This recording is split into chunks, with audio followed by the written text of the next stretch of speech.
In this video, we'll learn what constitutes a third-party breach. We'll review response methodologies, and then learn what types of breaches are most common for third-party vendors.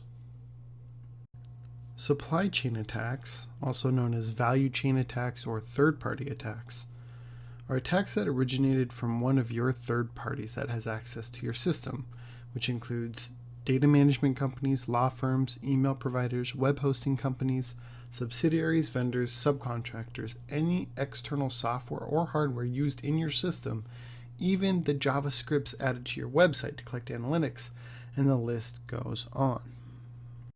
In a 2018 Punnam Institute study, 64% of businesses said they were mostly concerned with a third party misusing or sharing confidential information with other third parties.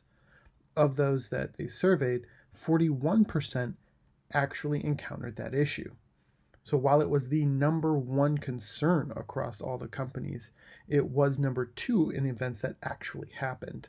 To give you more context on the landscape of third-party breaches, consider these quick statistics.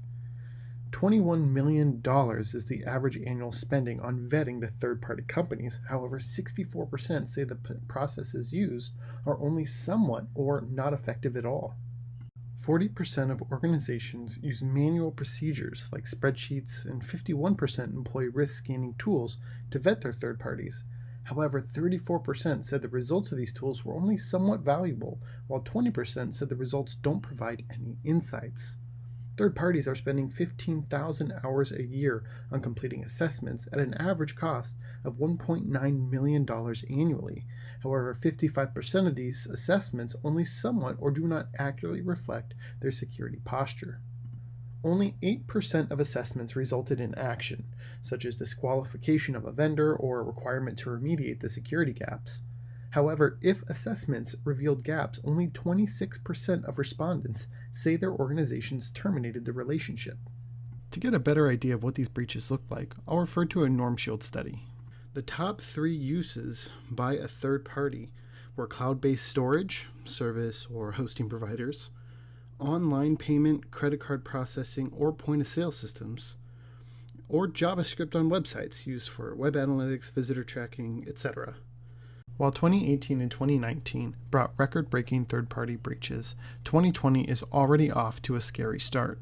This graph is by no means a comprehensive list of every third-party breach that's happened this year so far, but it's a good representation of the heavy hitters that have happened already, starting with Instagram in January, and the biggest and latest is Marriott in April of 2020. Personal information and financial information seem to be the trending data that was leaked through every one of these breaches. Some are even more severe, with social security numbers and driver's license numbers being exposed, leading to a high increased chance of identity theft. So how did third-party breaches become such an issue? Well, when companies began extensively outsourcing and globalizing the supply chain in the 80s and 90s, they did so without understanding the risks suppliers posed. Lack of physical or cybersecurity at supplier sites could result in a breach of corporate data systems or product corruption. In the beginning, only the most basic questions were asked, like how well do suppliers vet their own personnel? Of particular concern are the personnel in supplier companies that have access to data, systems, or faculties of their customers.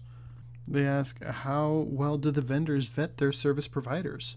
Any service provider, from janitorial services to system maintenance, or any provider with access to company information, poses a potential cyber risk. And how well do the vendors vet their products and software? Of particular concern are products with embedded IT that will be integrated into their customer systems. As more and more concern grew, we moved from questions to building frameworks and best practices. The National Institute of Standards and Technology created a supply chain risk management guidance. It says that a primary objective of the cyber supply chain risk management is to identify, assess, and mitigate products and services that may contain potentially malicious functionality or are counterfeit or vulnerable due to poor manufacturing and development practice within the supply chain. Cyber supply chain risk management activities may include determining cybersecurity requirements for suppliers, enacting cybersecurity requirements through formal agreements such as contracts, communicating to suppliers how those cybersecurity requirements will be verified and validated. Think of auditing. and verifying that cybersecurity requirements are met through a variety of assessment methodologies, and then governing and managing all of the above. The third-party ecosystem is an ideal environment for cybercriminals looking to infiltrate an organization, and the risk only grows as these networks become larger and more complex, says Dov Goldman, VP of Innovation and Alliances of Opus. To stay ahead of the risk, companies and executives need to collaborate around plans for third-party detection and mitigation that supports automation technology and strong governance practices.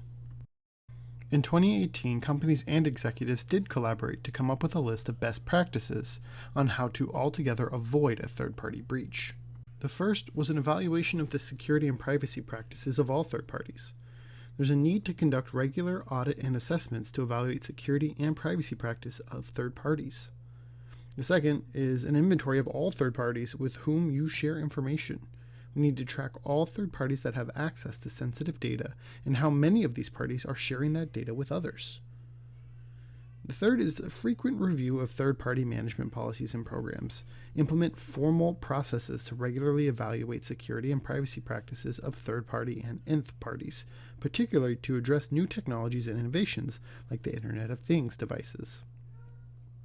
Next is the third-party notification when data is shared with nth parties. We need to mandate that third parties provide information and transparency into their nth party relationships prior to sharing sensitive data. And last, an oversight by the board of directors. We need to involve senior leadership and boards of directors in third-party risk management programs. High-level attention to third-party risks may increase the budget available to address these threats.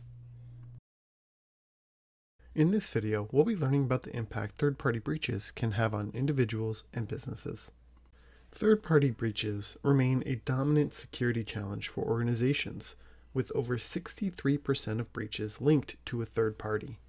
To prevent or mitigate the severity of a third-party breach or cyber exploit, organizations can implement a variety of cybersecurity risk management controls, such as assessing compliance with regulations, vetting third-party security practices, and establishing data breach cyber exploit incident response procedures. I'd like to start off by discussing the landscape in the industry. So here's some quick facts. In financial services, they reported the second most third-party breaches, despite their third parties spending the most time on assessments, over 17,000 hours per year. In health and pharma, they're less likely to have a third-party breach and most likely to use a combination of tools to assess third parties. In the public sector, they use a combination of tools to assess third parties and tend to believe the results are valuable. In retail, they reported the most third-party data breaches, despite their third parties spending over 16,578 hours on assessments.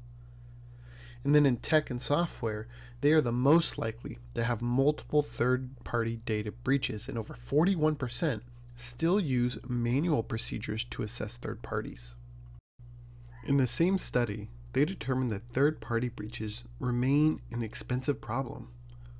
IT security professionals still believe their TPCRM programs are immature, and using a combination of automated tools provides better results. Risk prioritization processes are viewed as critical, but current processes are ineffective.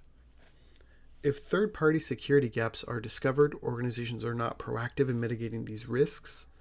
No one function controls the budget for third-party cyber risk management programs. Investing in better assessment and vetting tools can increase effectiveness of third-party cyber risk management while decreasing the cost of maintaining the programs. And there is a massive disparity between the resources invested, both human and financial. In a 2019 Punnett Institute research study on third-party breaches within healthcare, the respondents said that 1/3 would actively mitigate or remediate the security gap, getting involved themselves. Another third, approximately, said that they would terminate the relationship with the vendor outright, while the other approximate third said that they would work with the third party to fix whatever issues there were. You would think that the percentage of companies just terminating the relationship with the vendor outright would be much higher, but this actually correlates well with how consumers react to third-party breaches as well. In a 2016 Security Magazine survey on how cybersecurity breaches affect consumer trust, they broke down the results into 3 categories: loss in trust of business, negative word of mouth, and losing out to competitors. 65% of data breach victims lost trust in the organization. 80% of the customers will defect from a business if their information is compromised in the breach. 85% tell others about their experience, 33.5% use social media to complain about their experience, and 20% comment directly on the company's website. 52% of customers would consider paying for the same products or services from a provider with better security.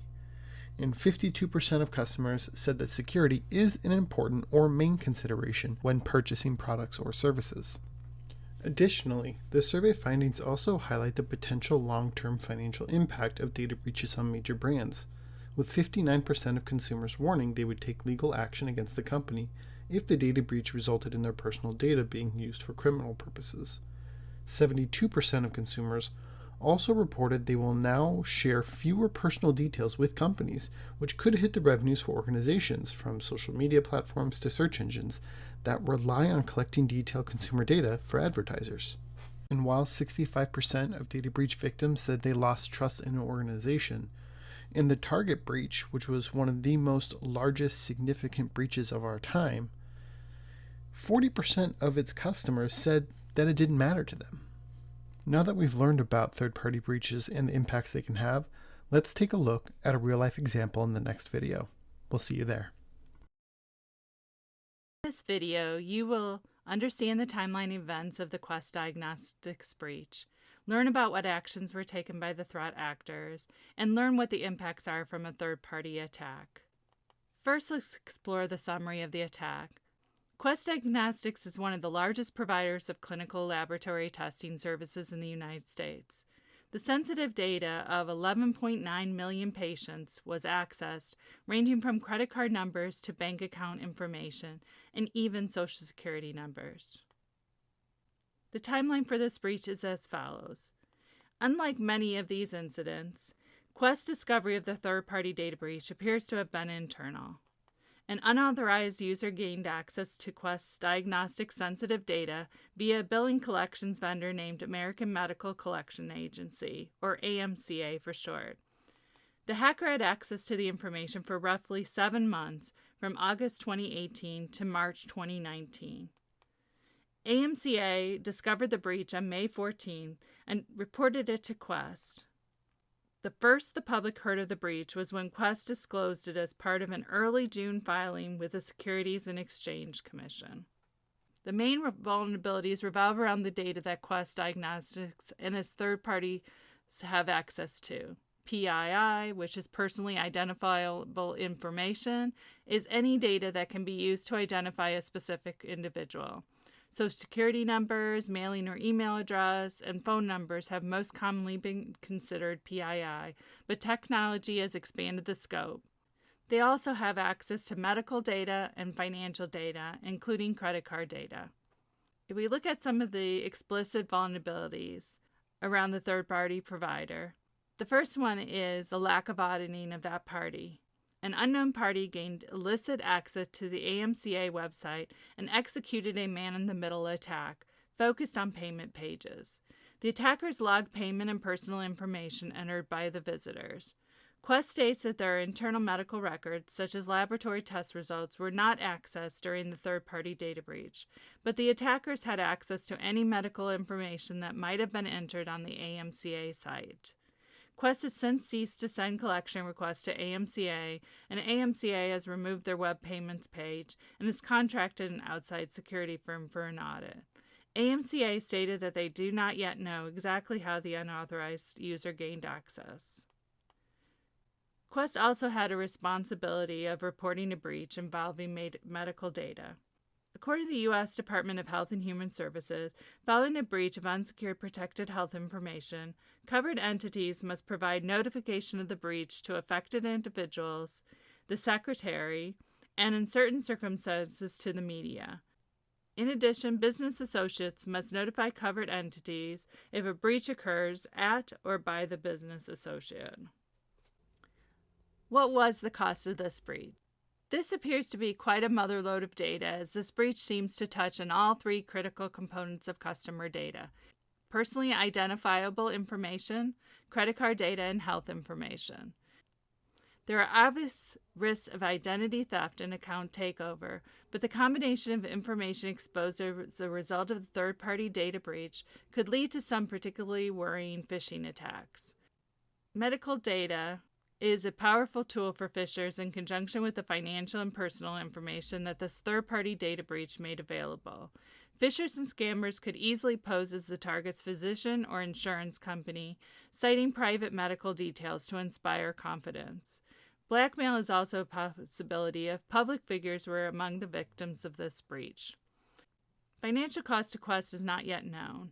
Florida law firm Morgan & Morgan filed a class action lawsuit on June 12, 2019 in New Jersey against Quest Diagnostics after the laboratory testing company disclosed that it experienced a data breach that exposed 11.9 million patients, according to the Connecticut Law Tribune. The Attorney General in Connecticut and Illinois have also opened investigations into the security incident.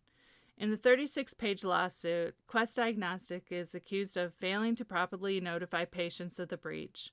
The Connecticut Law Tribune reports, Quest Diagnostics said hackers had access to the AMCA web payments portal between August 1, 2018 and March 30, 2019. It cited that the data breach was a direct result of defendants' failure to implement adequate and reasonable cybersecurity procedures and protocols necessary to protect patients' personally identifiable information within the lawsuit.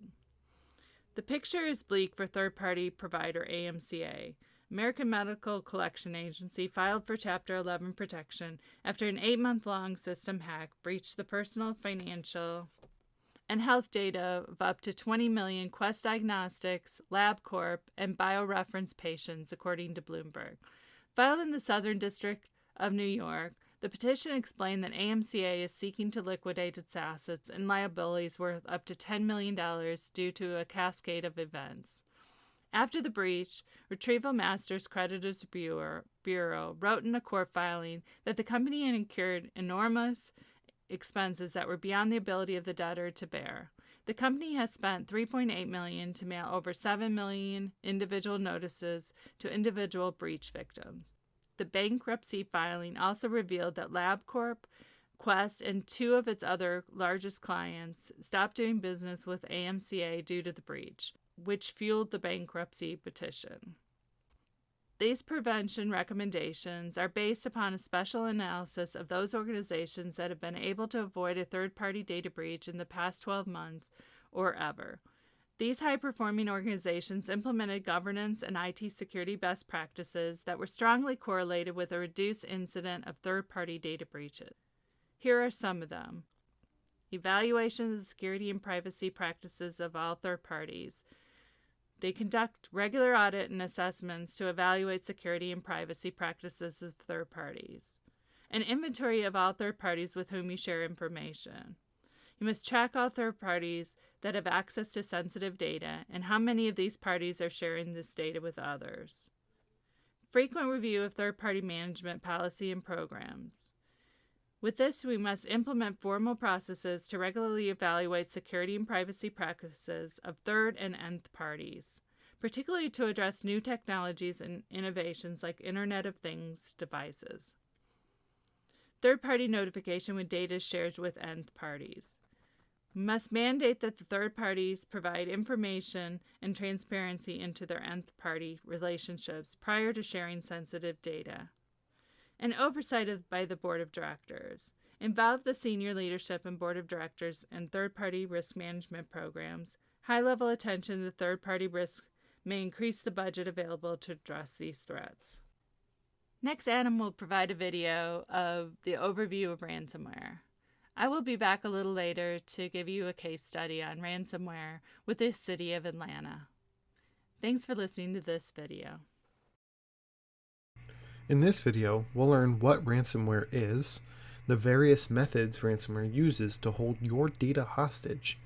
And last, we'll learn how users become the targets of ransomware. Let's get started. The Department of Homeland Security defines ransomware as a type of malware that infects computer systems, restricting users' access to the infected systems. Typically, these alerts state that the user's systems have been locked or that the user's files have been encrypted. Users are told that unless a ransom is paid, access will not be restored.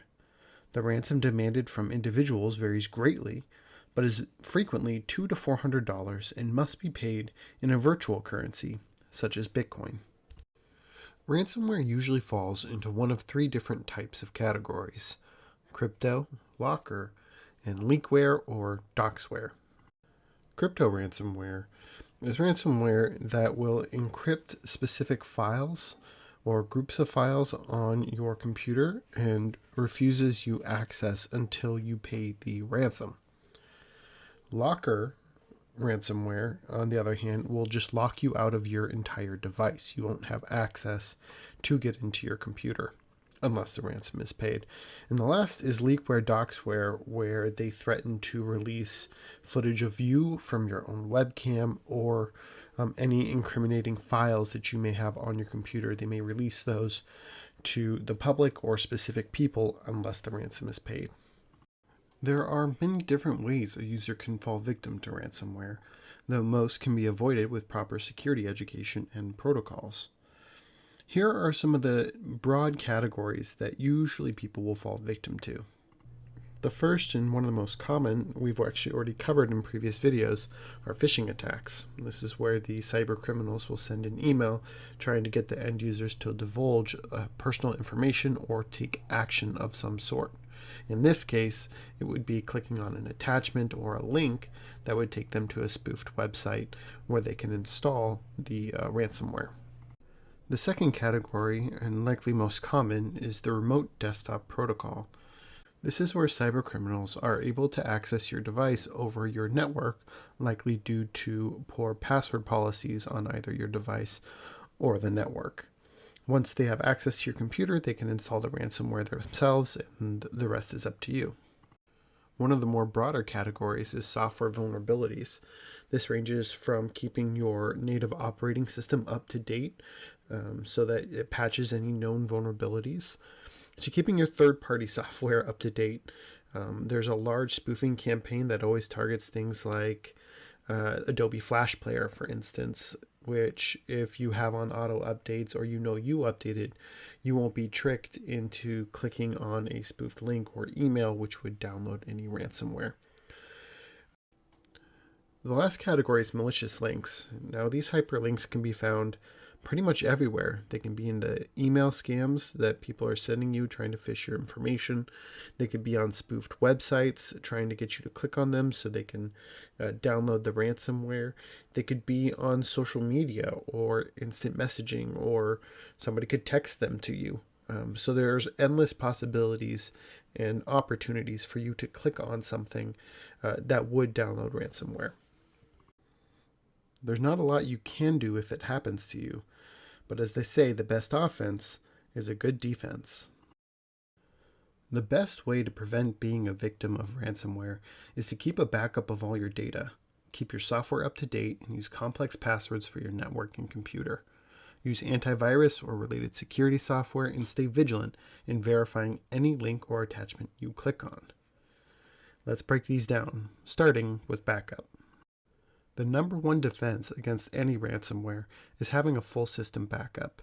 This takes the winds out of the sails of anybody trying to threaten to extort you for data that you already have a copy of. So in this case, you wouldn't be losing any data, you would only be losing time and a little bit of your sanity.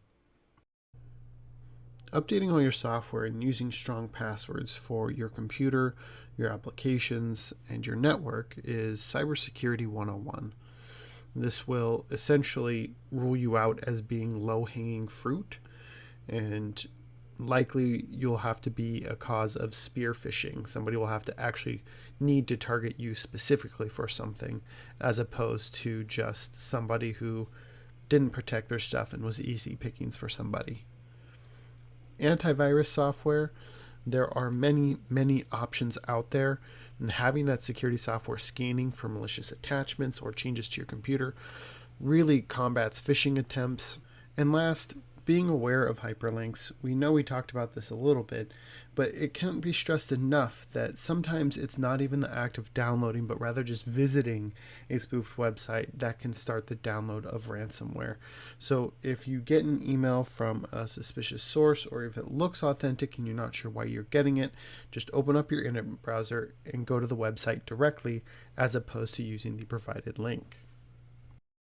Now that we've had a nice overview of ransomware, let's break down the specific examples of the most common types of ransomware out there. We'll see you in the next video. In this video, we'll learn what the most common ransomware are and the various techniques they use to exploit users for money. On the Department of Homeland Security's ransomware homepage, it says that ransomware can be devastating to an individual or an organization. Anyone with important data stored on their computer or network is at risk, including government or law enforcement agencies and healthcare systems or other critical infrastructure entities. Recovery can be a difficult process that may require the services of a reputable data recovery specialist, and some victims pay to recover their files. However, there is no guarantee that individuals will recover their files if they pay the ransom. So why is ransomware so effective? The authors of ransomware instill fear and panic into their victims, causing them to click on a link or pay a ransom, and user systems can become infected with additional malware as a result. Often, they'll be presented with messages that say your computer has been infected with a virus. Click here to resolve the issue.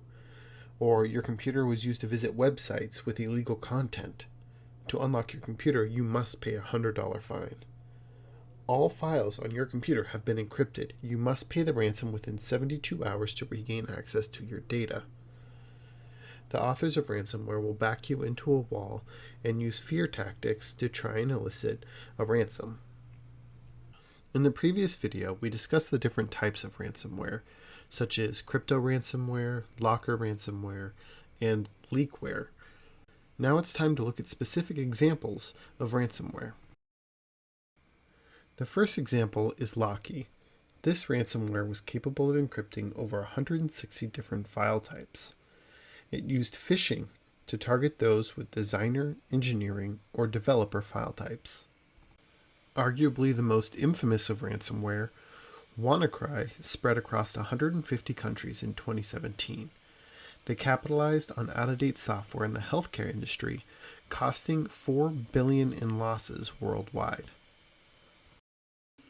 The Bad Rabbit ransomware used fake Adobe Flash websites to install ransomware, tricking users into thinking they needed to complete an update. When they clicked on the install button, it would install the ransomware instead. Ryuk spread in 2018 and was specifically focused on Windows. What it did was disable the system restore button, so that way when you saw you become a victim of the ransomware, you did not have the ability in your current operating system to complete the backup. What was particularly malicious was that it encrypted networked drives as well. Trolldish was popular in 2015 and went for quantity over quality. They did this by catching victims through spam email links and attachments. The Jigsaw ransomware was named after the Saw horror films. It torments its victims by deleting files incrementally, more and more with each hour the ransom was not paid. The CryptoLocker spread through email attachments. Over 500,000 computers were impacted, but it was countered by law enforcement, who was able to see the network of all CryptoLocker computers that were helping proliferate the ransomware, and were able to distribute keys to the victims, unbeknownst to the cyber criminals. The Petya was a precursor to GoldenEye, and it was one of the just straight encrypted the entire hard drive. And when it resurfaced as GoldenEye, it was around the same time WannaCry was popular. That targeted pretty high-profile users and locked them out completely. The last one was GanCrab, which claimed to have used the user's webcam to record personal and private moments and threatened to release that footage unless a ransom was paid. Even as scary as the landscape of ransomware is, the future isn't any more promising. As organizations become increasingly more dependent on tech solutions, the scope for ransomware only increases. So it's just a matter of time now before the Internet of Things becomes the ransomware of things. Because the increasing use of internet-connected industrial controlled systems, smart buildings, and vehicles, including autonomous vehicles, is creating new areas for possible exploitation. Things like remote locking of vehicles, homes, and buildings could be abused for extortion. Manipulation of building automated systems, such as those controlling the HVAC, which is the heating, ventilation, and AC, could serve as a basis for new schemes. In a 2018 white paper titled Ransomware: An Enterprise Perspective by Stephen Cobb, he discussed what some of the recommended responses would be to this evolution of ransomware. First, start to address the potential threats in your risk management strategy and planning.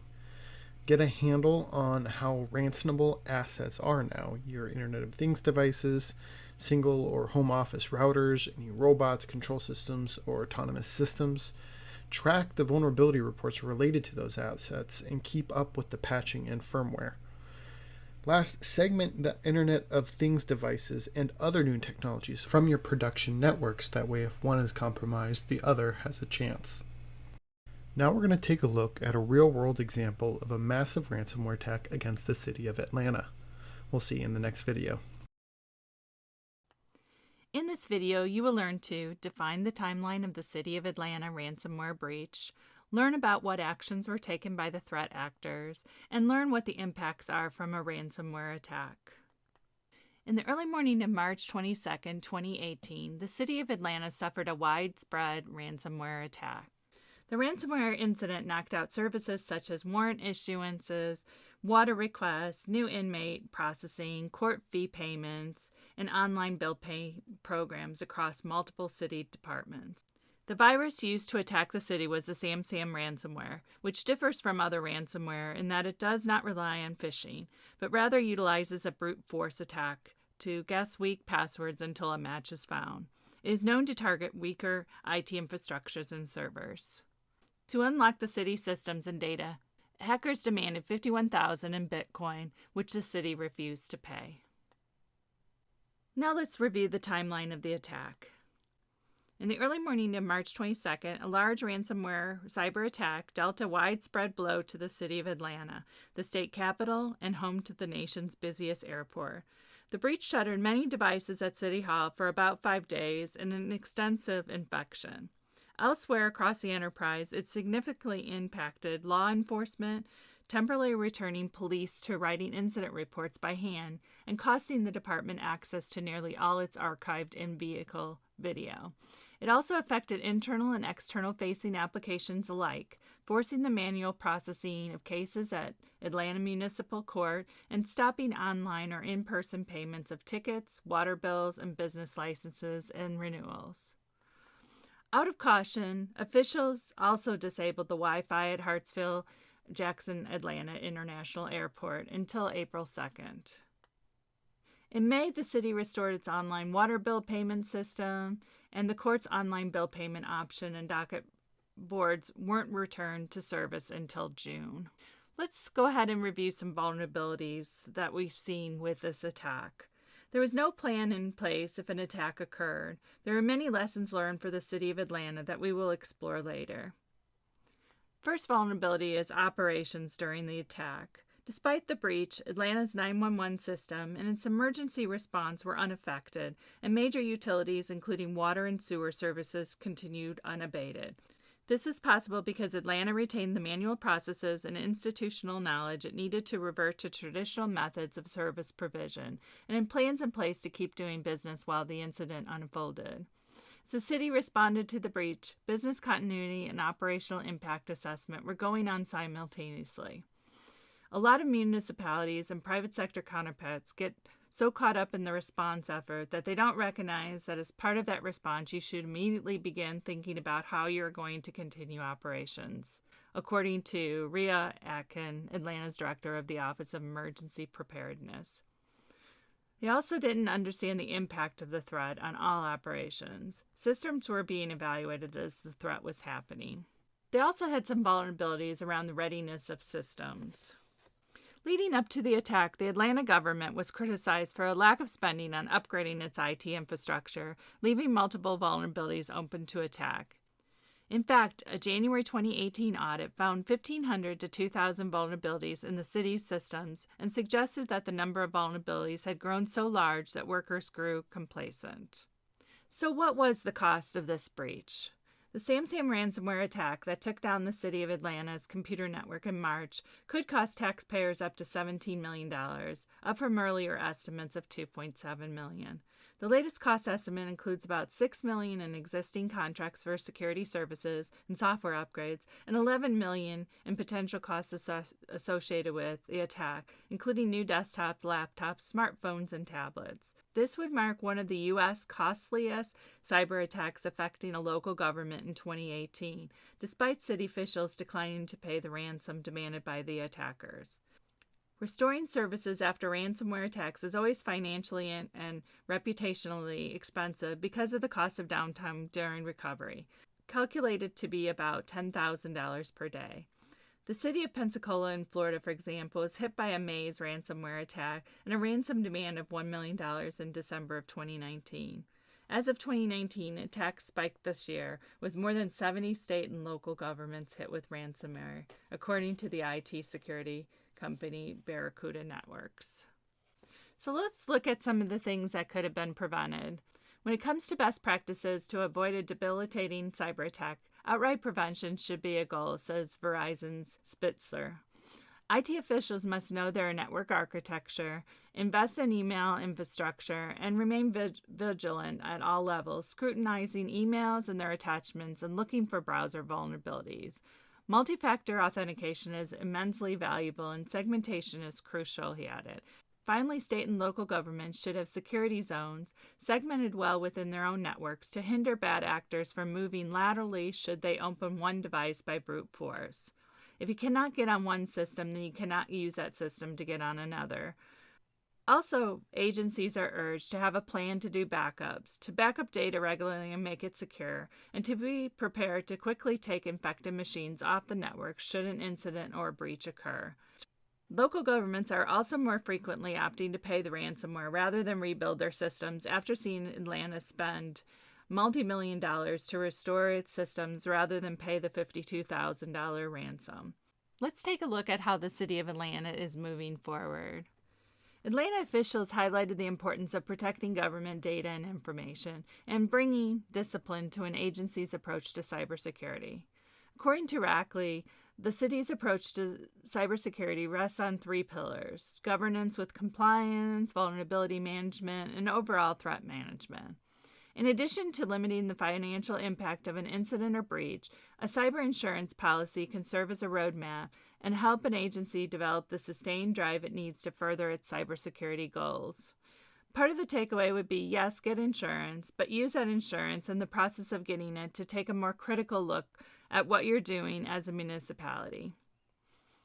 Also stressed by Hadley is the value in connecting with potential partners in the public and private sectors before an incident or a breach occurs, and of identifying available resources before they may be critically needed. But equally valuable is the idea of taking a step back from a smaller day-to-day tasks of enterprise-level IT management and cybersecurity to see the larger view. Getting the big picture can better inform C-level executives on the individual services in their enterprises. It can also help identify existing IT investments and identify any roadblocks, such as siloing, and help reduce unnecessary applications. Since becoming Atlanta's CIO in October 2018, Atlanta Chief Information Officer Gary Brantley has focused on building a continuity plan so city officials know how to continue operating city services even if a cyber attack takes down their networks. He compared preparation efforts to school safety drills. When there's a disastrous situation, those kids know exactly what to do, he said, because they've practiced it before. Wendy Whitmore, IBM's vice president of X-Force Threat Intelligence, said on this attack that running through drills can reveal critical weaknesses that allow cyber attacks to take place, as well as simple prevention efforts that can protect against extensive damage. When an attack happens, city employees might find they don't know how to reach their colleagues without city-issued devices and email accounts, for example. Or an agency might know to keep backups of its data, she said, but if the backups are connected to a compromised network, they could be corrupted along with everything else. Next, I will be discussing with you the peer-to-peer case study that you will be responsible for providing to review research and analyzing skills.